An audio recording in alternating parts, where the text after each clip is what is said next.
Are you on? Who's going to do my makeup?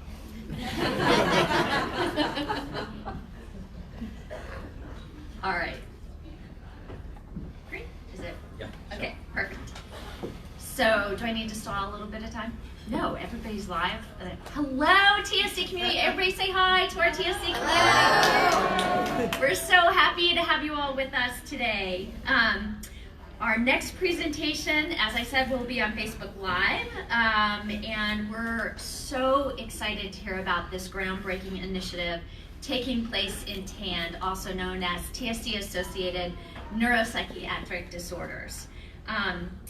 We are thrilled to be joined by Dr. Pietros de Vries, who will be sharing a little bit on his critically important TANDem, am I saying that right? Not with a British accent, TANDem project. So the TANDem project is also featured in our current edition of Perspective, so make sure that you check that out. Dr. de Vries is the Sue Strungelman? Good. Okay, professor of child and adolescent psychiatry and director of the Center of Autism Research in South Africa. That's right, South Africa. He came all the way from South Africa to be with us. And the Adolescent Health Research Unit at the University of Cape Town. He trained in medicine at Stellenbosch University in South Africa before moving to the UK, where he completed his clinical training in psychiatry and child and adolescent psychiatry and a PhD in developmental neuroscience at the University of Cambridge. So now he's back in Cape Town, and we're so fortunate to have him with us today as our keynote speaker at our Volunteer Leadership Summit. Most of you know that Dr. de Vries has a particular interest in TAND. Actually, he coined the phrase, or led the group that came up with TAND. That sounds better. Okay. And his team also developed the TAND checklist. Many, myself included, consider Dr. de Vries the world's expert on TAND. And we are very pleased to have him with us today. So let's give him a great big TS Alliance welcome.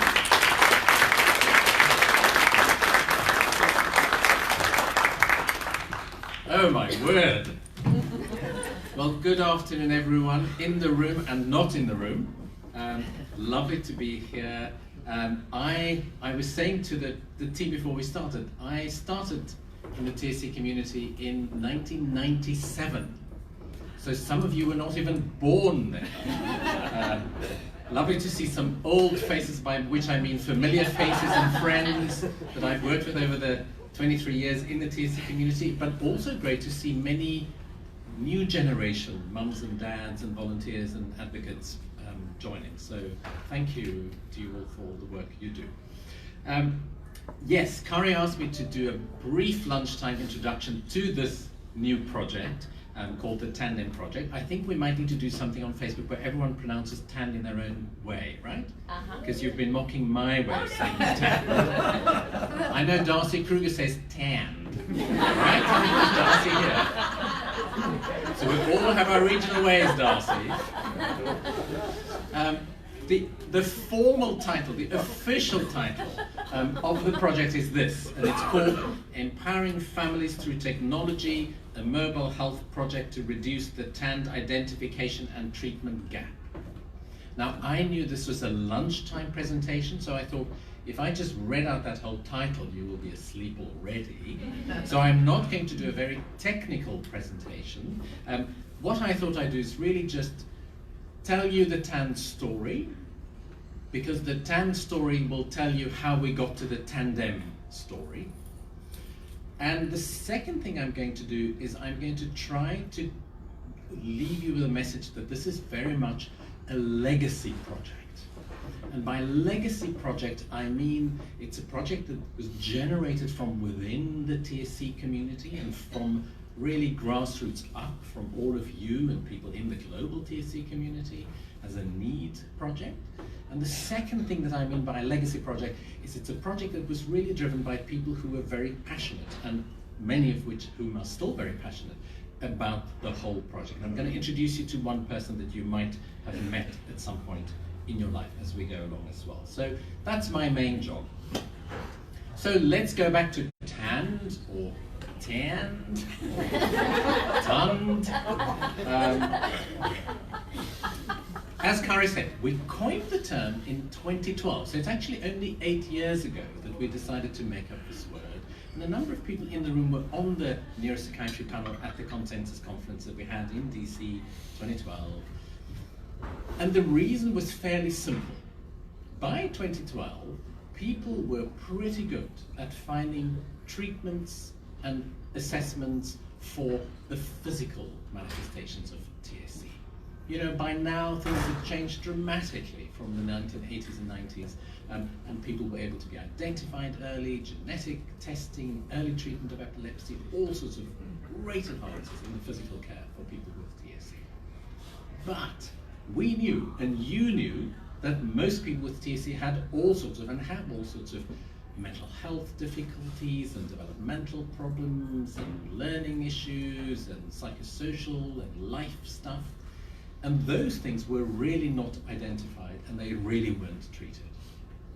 And we realized at the time that all those different things make it hard for people to talk about one concept. And that was the real reason why we decided to come up with this one term, TAN, TSC-associated neuropsychiatric disorders, so that it really could be an umbrella, as you can see, our beautiful, very unsubtle umbrella, an umbrella term for a range of possible things that might happen to people with TSC, so that we can start by engaging you saying, think about TAND, because most people will have TAND difficulties, and so we should identify and treat it. So that's the simple message we wanted to start with. And the next thing, exactly as Kari has said, people said to us, you said to us, that's great, thank you for coming up with a new term, but most physicians and most clinicians still don't know how to help us identify and look for these things. And that was the reason we came up with this TAN checklist as a tool for physicians and clinicians and people who work with people who have TSC, to give them a memory aid. What we didn't want, you know, Kari is flattering when she says, I'm the world expert in TAN, but in fact, I don't want to be the world expert in TAN. I want the world to know about TAN so that everyone can get access to the things that we need. And that was really the first step in why we wanted to make this checklist. Here's the person I wanted to introduce you to. Lauren Ecclesio was a master's student and then PhD student with me at the University of Cape Town. Hopefully you can see which one she is. Beautiful picture of her, slightly embarrassing picture of me with my bonnet at her graduation ceremony. I should have blacked out my own half and just shown you Lauren. And Lauren was the person who had done most of the work on supporting us with the development of the TAN checklist and the early feasibility evaluations and so on. Many of you will know, Lauren very sadly died at the beginning of last year. She had malignant melanoma and died at the age of 33. But she was such a passionate champion for TAN and for the project that we are talking about today, that I thought it was important to mention her, and you're going to see her talking about the project in a few minutes as well. So we developed the TAN checklist, and Lauren had done most of the work, so she went back to the TSC community, all of you. And in fact, here's a picture of some people at TSC International. You might recognize yourself, or you might recognize other people at your, in your community. And Lauren said to people, okay, has this been helpful? And people said, sure, coining the term was helpful, the checklist is helpful, but one of the difficulties we still have is everyone with TSC is so unique that people still don't quite know what to do to help us.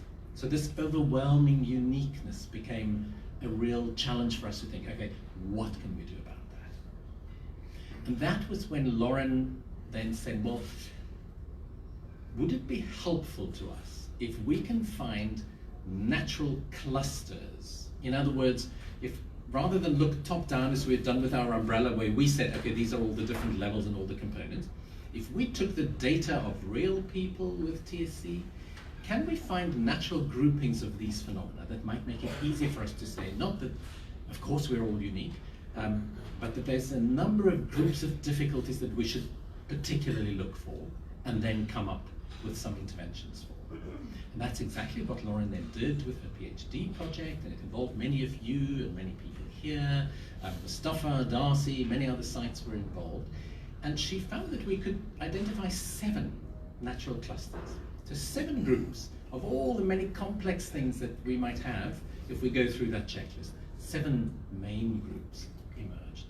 And that was a very helpful thing for us, because it just sounds more manageable to think, I need to look for 7 groups of things, and I should think which of those groups might be relevant to me or to my child with TSC or family member with TSC.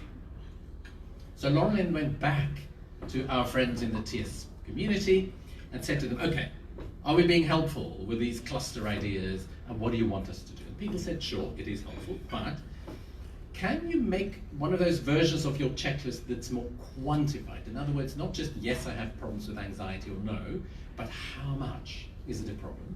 Because that might help us also with treatment tracking, for instance. People said, can you give us one that we can fill in ourselves?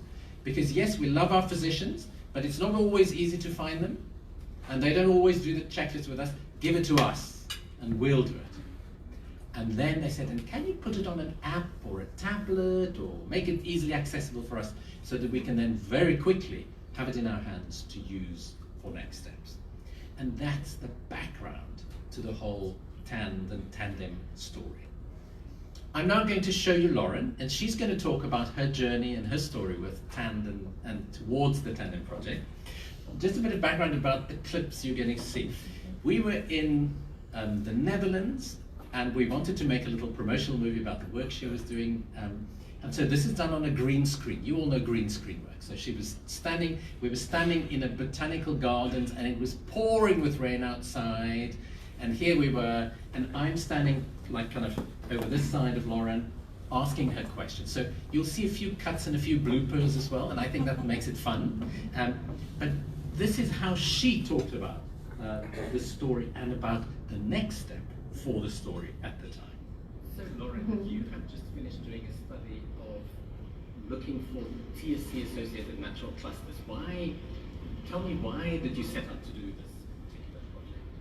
So when I was first introduced to the world of TSC a couple of years ago, one of our biggest challenges at that stage was a general lack of assessment of the TSC-associated neuropsychiatric disorders, which then led to the development or coining the term TAND, and after that, a TAND checklist was developed to actually look systematically at these manifestations. But after that, we still found that even though we now had an assessment tool or a screening tool, there seemed to be a very unique profile to each individual with TSC. So no 2 individuals seemed to present with the same profile, which made it very difficult for psychoeducation and intervention planning in the future. So we asked the question, if we are able to look at all of the seemingly random manifestations found in TSC, if there's a way of potentially finding out whether they would naturally cluster together. So you saw this uniqueness, it seemed overwhelming. So what was the question? We wanted to find out if we could use different methods or multivariate data analysis techniques to see if it's able for us to ascertain. No, that was a bit of a if up. See, I think that's good. Okay, so we're stopping there. Okay.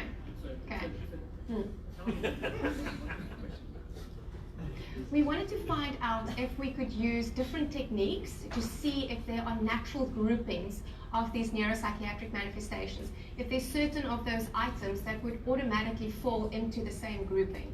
And obviously, if we did find that, it would really ease matters in terms of identification and treatment in a clinical setting, as well as potential future research. Tell us briefly about the study. We started off with a feasibility study, so we wanted to make sure if we applied various multivariate data analysis techniques, if we are firstly able to identify this. And within our feasibility study, we showed that it is a natural step for us to look at this and there is potential. And that then led to a larger scale international study. And for this study, we had almost 500 participants from 6 sites all over the world, and we collected TAND checklist data from them. And then using the same techniques we applied in the feasibility study, we applied this to this much larger sample. In terms of the results, our various methods, taking together and looking at their robustness and their internal consistency, it basically showed that there are 7 natural TAND clusters.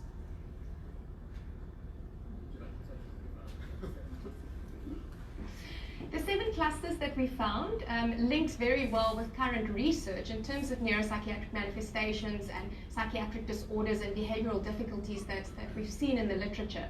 In terms of our first cluster, we essentially labeled this as a scholastic cluster. So these are individuals that have difficulties with reading, writing, mathematics, and spelling. What was interesting is we also found a little cluster that we call a biological cluster or a physical cluster, and this refers to difficulties related to sleep and difficulties relating to eat. Then we also found a neuropsychological cluster. So in this cluster we have difficulty with executive functioning, memory, attentional skills, visuospatial skills, etc. Then we also found what we would call an ASD-like cluster. So here we've got all the ASD-like behaviors: self-injury, unusual language, language delay, repetitive behavior, etc. And then finally we also looked at a behavioral dysregulation cluster. So these are the individuals that had hyperactive behaviors and impulsive behaviors. And then our very last cluster we labeled as a mood anxiety cluster. And here we have individuals with mood swings and temper tantrums, as well as anxiety difficulties.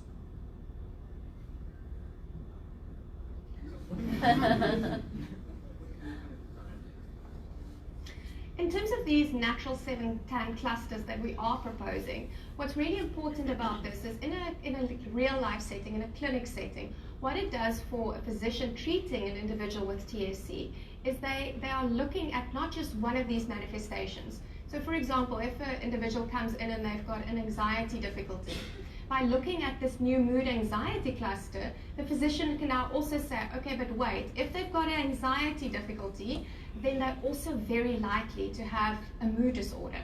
So it almost raises a little bit of a red flag. In terms of future research, it would be very interesting for us to look at how these 7 natural clusters, TAND clusters, maybe relate to imaging studies and maybe also relate to some of the molecular targeted treatments that we're looking at. And there's quite a lot of interest in how we can use this going forward.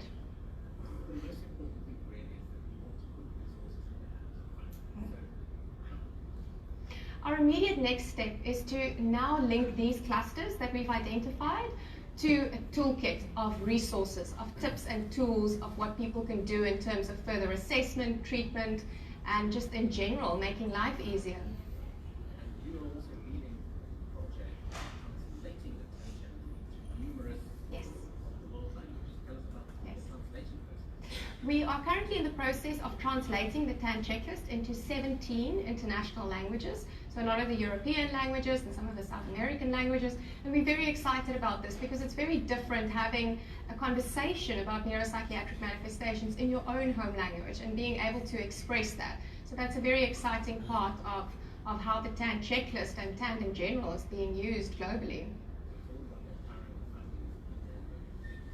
It's all about empowering families in their local communities. Great. Wasn't it nice to see Lauren again? And so that's the feeling I want you to remember when I now tell you about the project, because that's what I mean by a legacy project for us in the community, and also following what really was Lauren's passion for us to do next. So here, and you might not be able to see it very well, in a nutshell, is the TANDem project, because we are going to do exactly what you and what Lauren wanted us to do. Firstly, we're going to bring together a number of partners, or we have brought together families, clinicians, researchers, tech developers, people from all over the global TSC community. And our aim one, the first one you can see there, is we are developing a self-report TAND checklist that's quantified, that's then built into an app. And once we've done that, we're going to validate it against expert data in Mustafa's clinic in Boston and Darcy's clinic in Cincinnati. So if any of you go to those 2 clinics, you will probably be asked to be part of doing this tech evaluation piece of the project. That's aim 1. Aim 2 is we know, and you know in the TSC community, that we have very few actual evidence-based interventions for TAND. available at all. There's been almost no research on what actual interventions can we do and should we use in TSC. And so for that reason, we've decided to do a consensus building exercise. So we're going to, through all these experts who are part of the TANDem consortium, we're going to generate consensus clinical guidelines for the treatment of all those 7 clusters of difficulties. And so that's a process that will happen and that's already started. And once we then have all those consensus recommendations and guidelines, that will be built into the app. So that at the end, what you should be able to do is to fill in the app for yourself or your family member, click on some button that says, show me my clusters, and then you can click on the cluster to see what can I do to help myself, what are the recommendations for next steps, what else can I do, and where can I find additional resources, all in your hand. So that's aim 2 of the project. Aim 3 of the project is a broader one. We also realize, Mustafa and I, even though we may look very young, we are getting old, and we need a new generation of people who want to do and who can lead TAND research.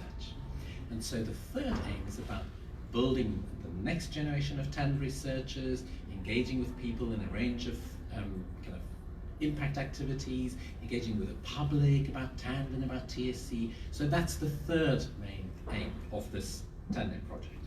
And I'm very happy to introduce you to the team. Here they are, most of them. A few were unfortunately not there. But if I start, where can I start? My cursor doesn't work, so I'll just start here in the bottom. Professor Anna Janssen from Brussels, you can see sitting here in the blue dress. She's the co-principal investigator. Behind her is Shobha Srivastava from India. She's from the TS Alliance of India, special educator and a mum. Listen up, we have many family representatives and people with lived expertise in this project. Behind her, Robert Walterreich, child psychiatrist from Germany. Lisbeth de Waal in the corner is a pediatric neurologist from Belgium. And Peter Davis, who is one of Mustafa's team, and Mustafa and Peter are both in the project. Behind with the red hair, you might recognize our very own Dina Hook. It's one of the representatives of the TS Alliance, but also with all her expertise in education and educational support for people. And next to her, Katie Smith, who's also our very own Katie Smith. Where's Katie? Again, Katie with all her global connections in the TSC community to make sure that the tools we develop are relevant not only to certain countries and communities, but to be relevant as broadly as possible. Next to Katie is Eva Schroeter. She is the head of the Belgian TS Association, and she's also the chair of the European TS Association at the moment. And in front of her is Jamie Capel, who works with Darcy, so she's our direct link with Darcy and the Cincinnati team. Some of you might recognize Dr. Tangela Gibson from Memphis. Many of you have seen Tangela, so Tangela is one of the teams, well, and in front of her, Dr. Aubrey Kum, who has his own tech development company, but he's actually in a role as a scientist rather than as a tech developer. Agnes van Eigen, the lady in black next to Tangela, is from the Netherlands, and she's an interesting kind of professional. In the Netherlands, they have doctors specifically for people with intellectual disability. So her expertise is in working with adults who have intellectual disability and how to support them with their physical and mental and other needs. And we wanted, you can see, we wanted to bring in a range of different kinds of expertise into this group. Next to her is Dr. Nola Chambers, a speech and language pathologist, trained in Florida, but now works with me in Cape Town. She's an autism early intervention expert. And next to her, Sebastian Kulkier from Argentina, also does a lot of autism intervention research and work. And behind Sunay Libber is a biostatistician. Stacey Bissell is a psychologist who has a particular interest in sleep and eating disorders in people with syndromes. And right in the back next to me is Dr. Chris Kingswood. Many of you will know Chris Kingswood from the UK, representing both the UK organisation, but also, of course, he's a physician and has lived expertise with TSC. The faces you don't see are obviously Mustafa and Darcy, who couldn't travel, but Tosca Hunis is our new project coordinator. She's an engineer with expertise in app development, actually. She's just started this month. We have also recruited Dr. Vicky Whittemore, that many of you will remember, because we thought it's important to have that kind of connection, both as a user, a scientist, and expertise in the funding world.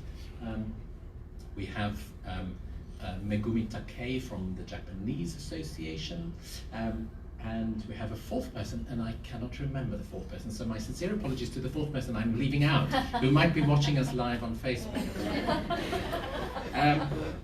So we have 25 collaborators from 11 countries, and we've deliberately tried to have a very, very global project. Many little groups, as you can imagine. An action group are the people who do all the day-to-day stuff.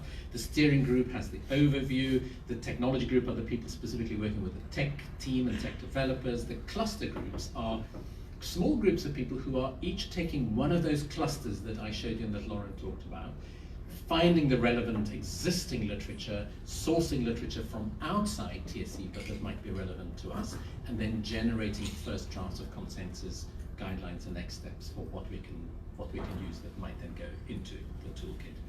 Emerging researcher group, because it's one of our goals, we have a bunch of people really trying to think how can we support these early career people to become the next generation.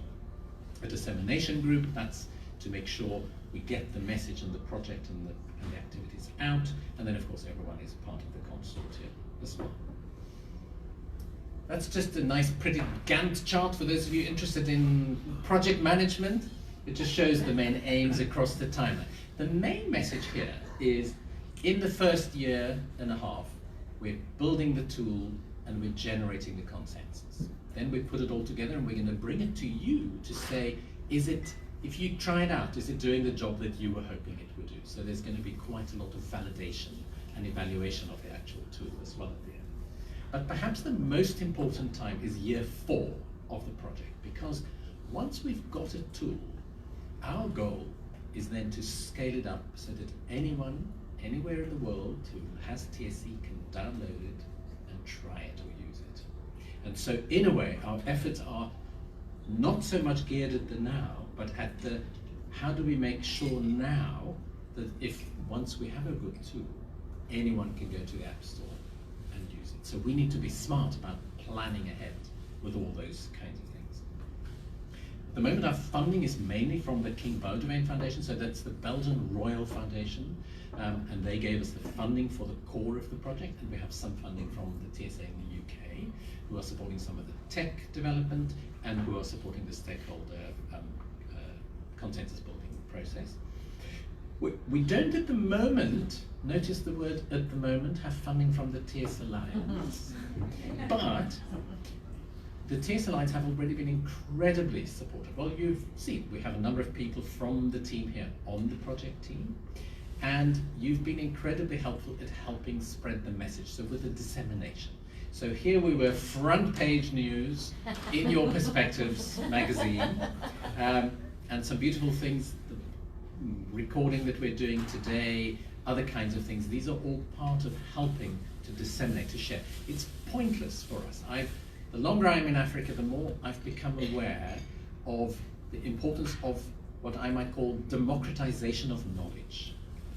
There are many people who know a lot of things, but they often hold the knowledge to themselves. That often happens in academia. And part of our job should be to disseminate the knowledge, to make knowledge accessible to people. And that really is very much the philosophy and the spirit of the TANDem project as well. So I think our goal is very much focused towards year 4 and beyond rather than the immediate study. But I hope that's given you some sense of what we're doing, but particularly also why we wanted to do this project. And I think at that point, I'm very happy to take some questions from anyone in the group or online. But on behalf of everyone in the TANDem Consortium, thank you for your support.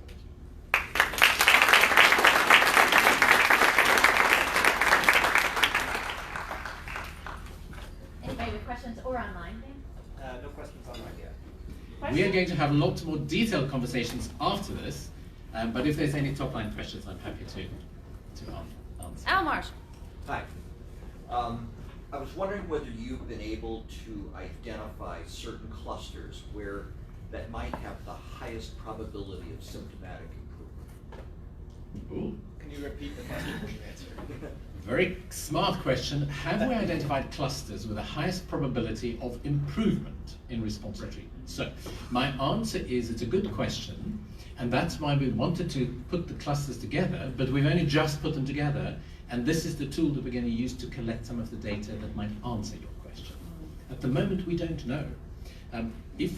As we divide those clusters, one of the interesting observations is one of the clusters is an autism-like cluster. If we look at the research that has been done in TAND, most TSC research has been in the autism cluster, and very little has actually been done in many of the other clusters. So by just grouping things differently might also, and that's one of the goals of our project, to say where are the obvious gaps that we may need to prioritize. And I also would predict that once we have these, that focusing on a natural cluster might give us a much better signal to measure change, exactly as you're asking about. Hal, you had a question? Did you have a question? Sorry. Questions? Right. Mustafa? Mustafa, I don't think he's allowed to ask questions. He's in the team. I was thinking I just want to make a comment. Sure. TS Alliance is actually indirectly funding some of the study that we're doing in Cincinnati and Boston because they're supporting the developmental synaptopathies consortium, which obviously is working very closely with the TANDem project. Exactly, the developmental synaptopathy. Mustafa just wanted to make a plug for funding from the TS Alliance. The developmental synaptopathies project does have support, and we have deliberately made sure that the TANDem project will work in tandem, dare I say, Tandem. with the developmental synaptopathy project as well. Thank you, Mustafa. John? So have you been applying to the congressionally directed medical research program for funding? The DoD. Not yet. We haven't yet. John asked, have we applied to the DoD for funding? We haven't yet done that. But again, the philosophy of this project, once we have a prototype and once we have a tool, we have a tool that would be a very powerful way to collect large-scale and growing large-scale data. And the philosophy of the project will be, it will be open access, so people can apply to use the data, people can apply to use, we're even thinking maybe making all the coding open source. We haven't decided that.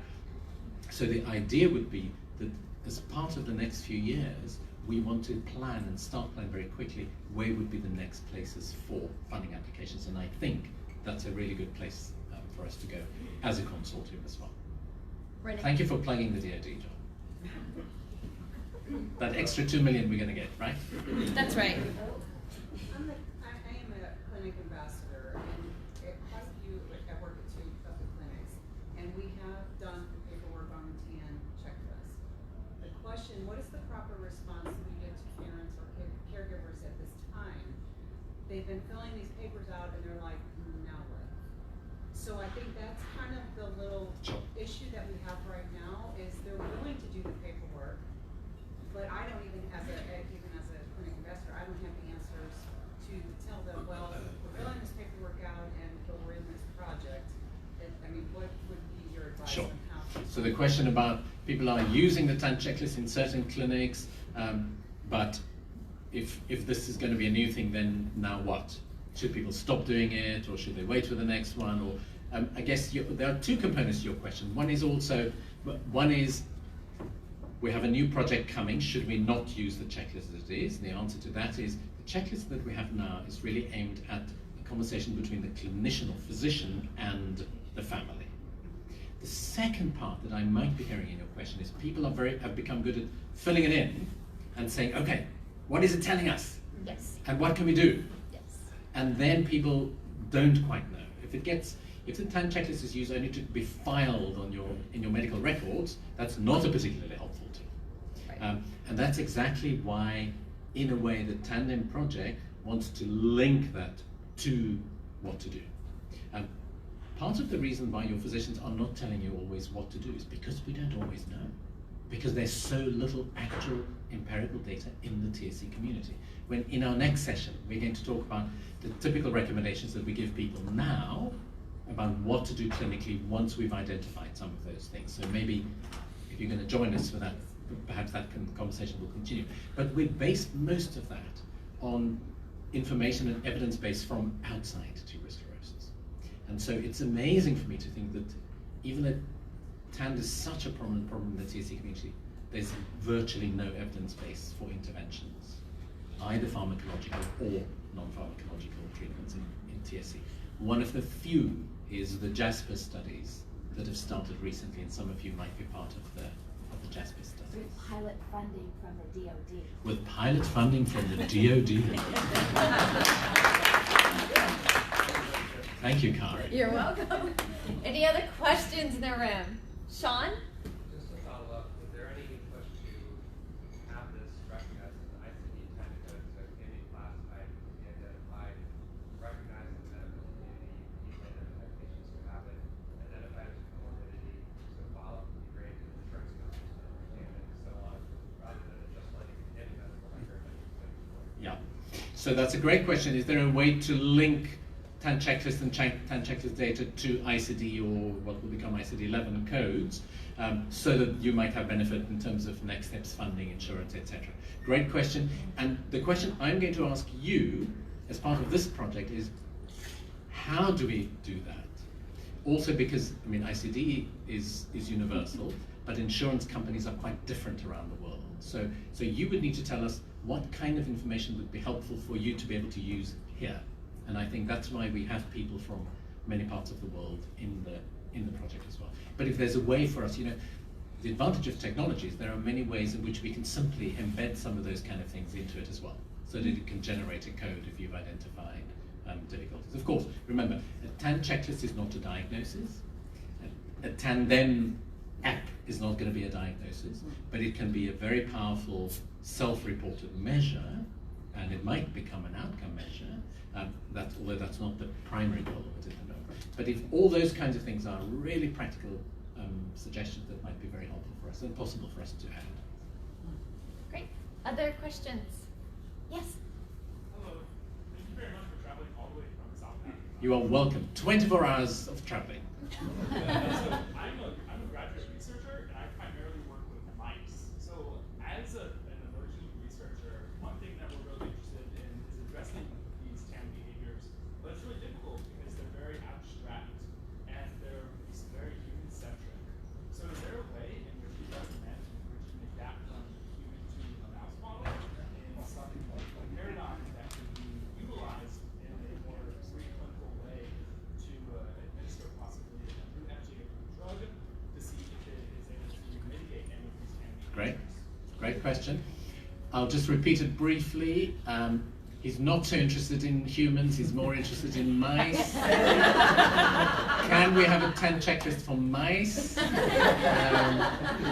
So, in short, one of the things we're really interested in is if we divide, the TAN clusters are natural clusters, so these are data-driven findings, not top-down findings. And so we would really predict that might help us also target not just at a clinical level, but also at a preclinical level, areas for particular focus. I'll give you the same example I've given already. Most of the, say, animal behavior work that we've seen in TSC has been on social communication. So in the ASD cluster, there's been nothing that has looked at activity, and there are models to look at animal behavior, and there's very little that's looked at anxiety phenotypes in animal models. So what we want as part of our consortium is not just to look at the clinical literature in terms of what's been done, but also look at where the obvious gaps and opportunities are in the preclinical literature, so that you guys can then map that from the one to the other. So, first of all, I'm not sure about the TAN checklist for mice yet, but you can convince me. Can you stand up? Thank you for being here with us.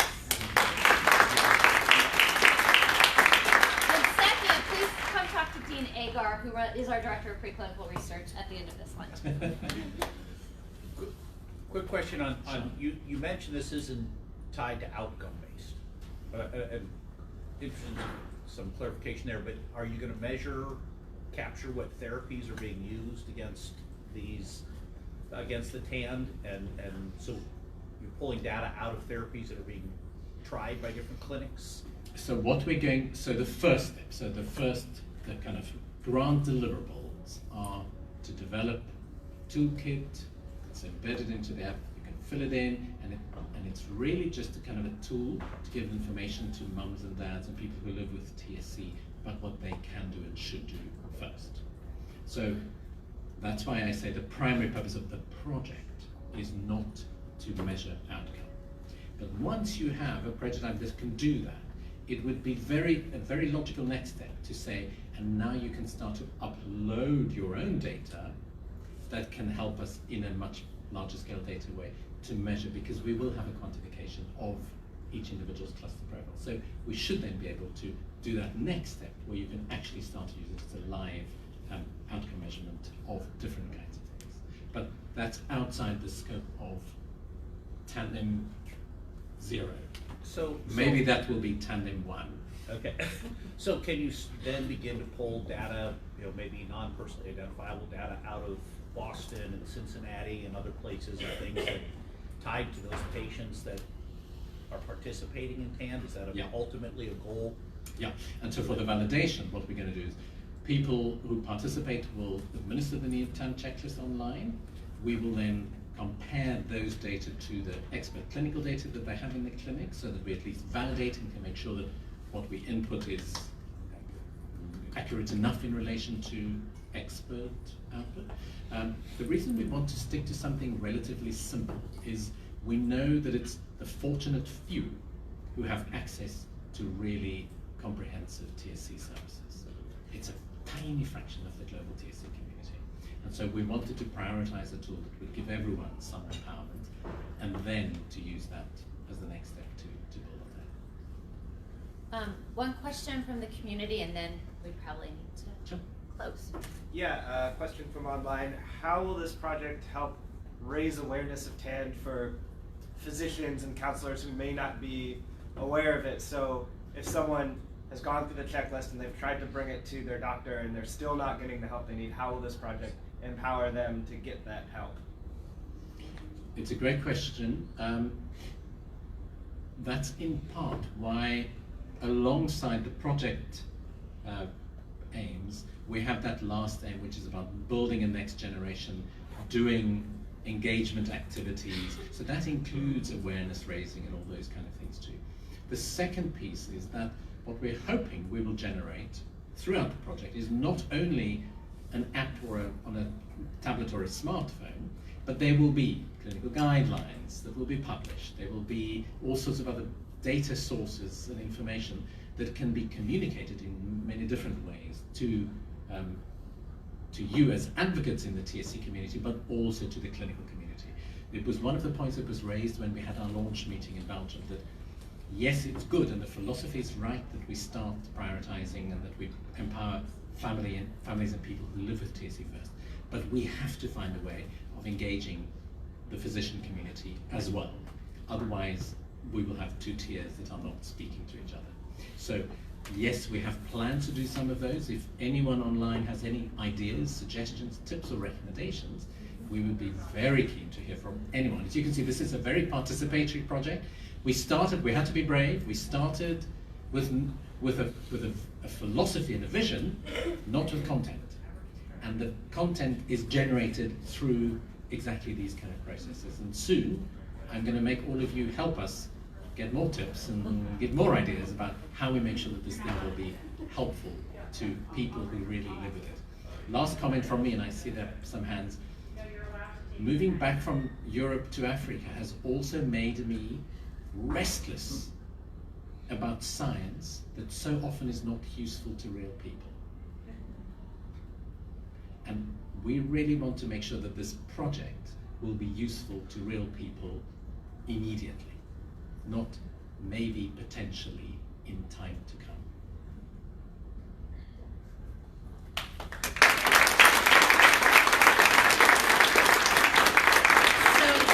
I know more people have questions. Unfortunately, we're at My time's up. We're almost at 1:30, and there is a workshop after this. So a couple of questions. So thank you, everybody on Facebook. Thanks for joining in. Help spread the word. Thank you. I know.